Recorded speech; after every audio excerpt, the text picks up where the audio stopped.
Наместо решение на проблемот, државата подготви анализа со која само ги констатира злоупотребите со екстра лесното гориво. Тоа го потврдува сомнежот дека некои луѓе од државните институции одработуваат за оние кои вршат злоупотреби со екстра лесното гориво, обвинува најголемиот трговец со нафта во земјава Мак Петрол. Реакцијата следува откако владата неколку месеци ветуваше дека ќе пресече и ќе го реши овој проблем, а излезе само со анализа во која ги констатира злоупотребите и со предлог сет од 3 мерки. Ако се има предвид дека вонредната состојба е завршена и дека собранието е распуштено, поради што во овој момент не може да се вршат законски измени, и јасно е дека некој смислено го долговлекува решението на овој долгогодишен проблем. Ваквата анализа, без носење мерки, дополнително разочарува и уште еднаш го потврдува сомнежот дека некои луѓе од државните институции одработуваат за оние кои вршат злоупотреби со екстра лесното гориво.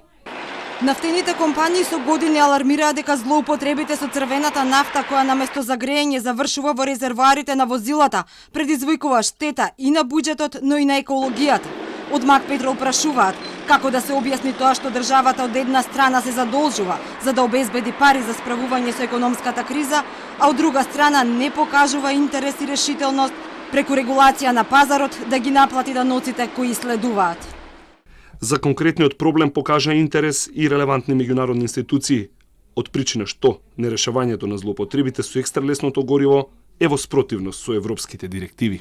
Во анализата е констатирано дека големата разлика во цената која изнесува 12 денари за литар помеѓу дизел горивото и екстра лесното гориво мотивира одделни субјекти да го продаваат спротивно на законите, а одредени корисници да го користат спротивно на намената како погонско гориво во моторни возила, што е забрането.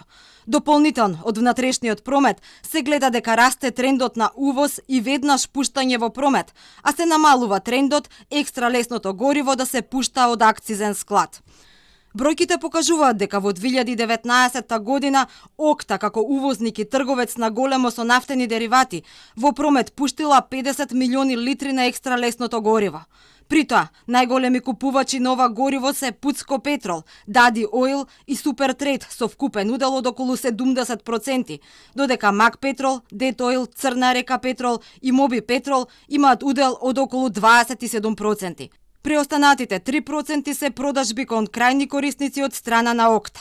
Ако тука се приклучат и количините кои се увезуваат од страна на останатите увозници, се добива целосната слика. Па така, во првата група на компании кои продаваат кон крајни корисници, спаѓаат Пуцко Петрол, Дади Ойл и Супертрейд со вкупен удел од околу 65%, а останатите се Мак Петрол, Дет Ойл, Црна река Петрол, ОКТА, Моби Петрол и Лукойл со вкупен удел од околу 35% на пазарот, покажува анализата. Иако министерката за финансии Ангеловска по неколку месечни анализи рече дека ќе падне одлука пред укинувањето на вонредната состојба, сепак тоа не се случи.